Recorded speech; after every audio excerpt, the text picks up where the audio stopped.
So now we're going to kind of shift gears a little bit, and I'm going to go into a little bit of chiropractic. And when we think about chiropractic, the main thing we have to think about is the nervous system. Because that's what we do as chiropractors, we directly affect your nervous system.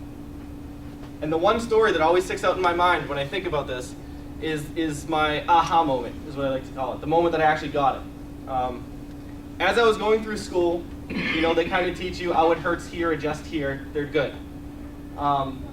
Until I get the one patient that really changed my life. He was a terminal Parkinson's patient, and when he came in, he had full body tremors, everything would shake, and he'd have the typical Parkinson's shuffle. When he first came to see us, which was years before I was there, he's been passed from intern to intern, he told me that he couldn't button his shirt when he first came, he couldn't tie his own shoes, he couldn't buckle his own belt. When I saw him, he was able to do all those things, but he still had the full body tremors. So I go through him, doing the standard protocol for an adjustment, and I get to the portion of the treatment where I have to adjust his neck or his cervical spine. And I perform my first adjustment, and to my surprise, all of his tremors stopped.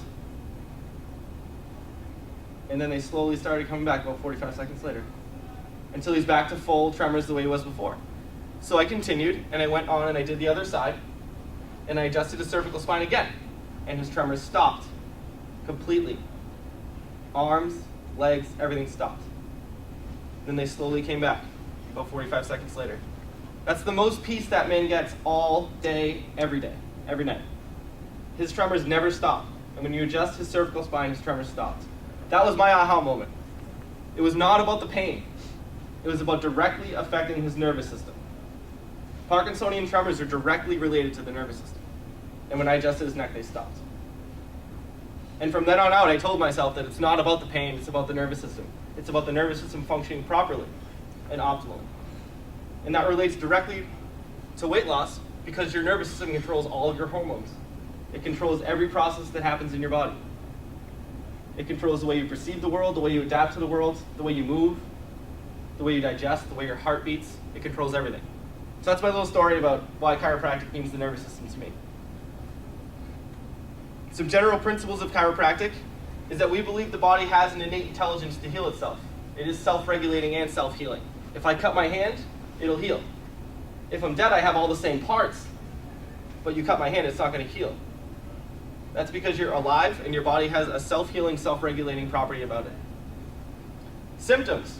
Symptoms are a proper response due to a specific stimulus. Not necessarily something that needs to be masked. They're a proper response. Chiropractors look to the cause of the symptoms, not to mask them. We also look to the overall function of the body and to maximize that function. How do we maximize function? By optimizing the mechanics of the muscles and joints, optimizing the communication within the nervous system, and by addressing the human body as a whole system, as a one being, as a holistic person. And the way that we do that is by removing subluxation. So what is a subluxation? That is a crazy word. A subluxation occurs when a joint loses its ability to move freely through its full range of motion. So if this is my arm, and this is my arm's full range of motion, if I can only go to here, that's a subluxation. We address specifically subluxations of the spine. So if these were two vertebrae, and they're supposed to move like this, and they only move like this, that's a subluxation. When you have a subluxation, it leads to biomechanical stresses and changes in your nervous system. It directly affects the transfer of information from your brain to the rest of your body.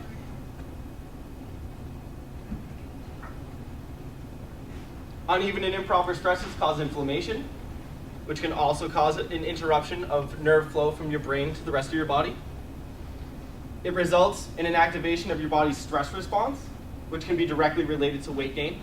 Your stress response first starts off with adrenaline. Everybody knows that fight or flight response that you get if a bear jumps out at you in the woods.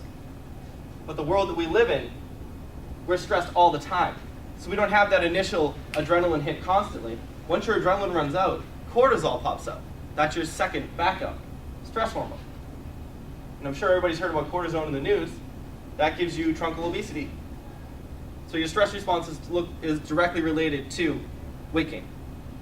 And if left unchanged long enough, these subluxations can become symptomatic or painful. We kind of talked about why the nervous system is so important. It does have three parts. the brain and the spinal cord, right down the middle, encased in bone. Then you have the peripheral nervous system, which is what comes out from the spine, innervates all your arms, legs, hands, and feet. And then you have the autonomic nervous system, which is some people aren't really familiar with, most people aren't really familiar with. That's the one that controls your heart, your lungs, your digestive system, your immune system, all the stuff that kind of happens automatically. Movement of the spine is important because that's where the three parts of the system meet. And poor movement affects how the three systems communicate with each other, overall affecting the performance of your body. So what do we do? How do we fix this? It's what we call the chiropractic adjustment. I'm sure some of you have heard about it. What we do is we find the segment that is not moving properly, we locate it, and we specifically introduce a high velocity, low amplitude thrust into that joint in the motion that is restricted. So it corrects the poor mechanics, it decreases the degenerative process, it optimizes the muscle function, and it restores all of the nerve connection within that area. So what's the pop and sound? What's the crack all about? What is that? Well, what we currently believe to be true, it's not completely conclusive, it's more of a theory, is that there's nitrogen gas within the joint. Every joint is full of fluid. There's nitrogen gas within that fluid, and when you create that rapid force, all those bubbles collect into one and cause one big bubble. And when that happens, it's kind of like opening a soda. How you get that pop when you open a soda. All those bubbles collect into one and make that noise. That's what the current belief is understood, or that's what it's understood to be at this time. Second most common question, will I need more than one adjustment? Yes, you will need more than one adjustment. The way I like to look at it is if you went outside and you were writing and you tried to throw a baseball with your left hand, what's it going to look like? Not very coordinated, right? So it takes your body the same way to adapt to the adjustment. The muscles, the nerves, everything has to learn all those new patterns. How long will it take? It depends on the person.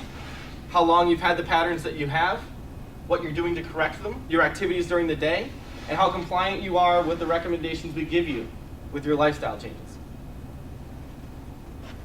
This game's good. It's a game I called Would You Rather. Some of you might have played it in a different fashion when you were younger. Would you rather be happy or just not sad? Happy. Wealthy or just not poor? Wealthy. Intelligent or just not dumb? Intelligent. Healthy or just not sick? Healthy. Then why don't we live that way? Healthy. So after everything I've talked about so far, is the absence of symptoms a good indicator of one's health? No. Glad you've been paying attention. Most people believe they're sick when they have a fever, so they take Tylenol. When they're nauseous, so they take Pepto-Bismol. This one's my favorite. I call this assisted suicide. So the guy who's eating the chili cheese dog, he has unbelievable nausea, so he drinks some Pepto-Bismol.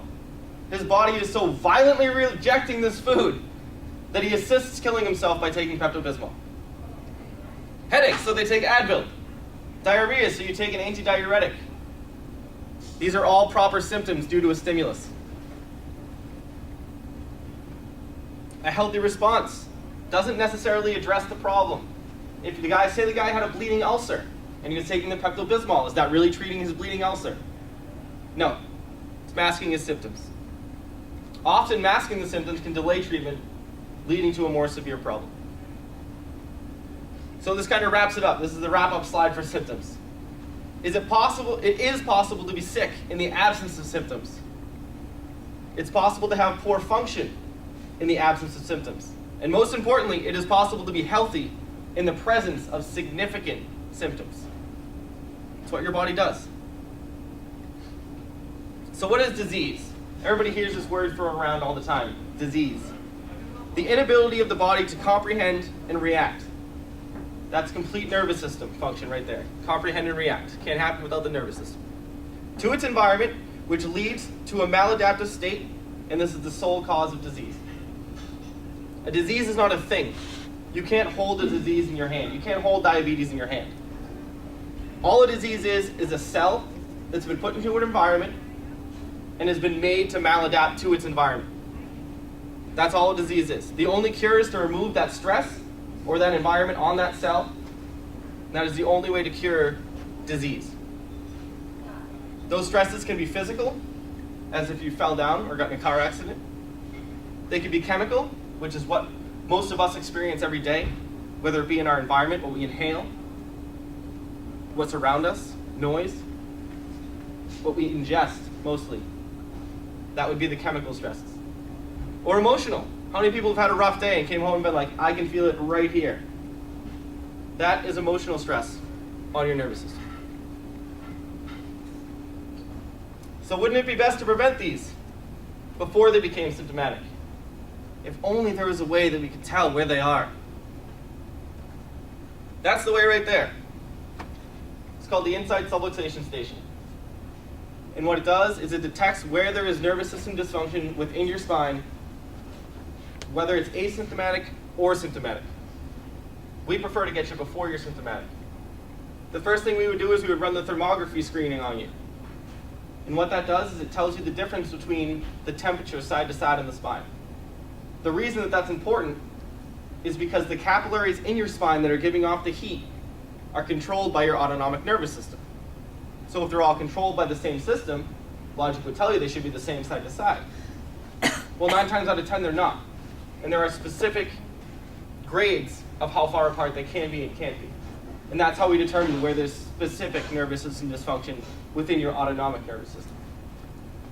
The next one we would use would be the surface EMG. That tells us exactly how much electrical current is running through your muscles at any given time.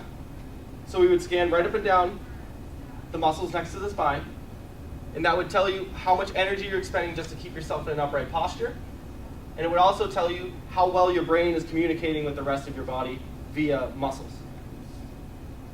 And again, it gives you this nice pictorial drawing of red being severe, blue being moderate, and green being mild.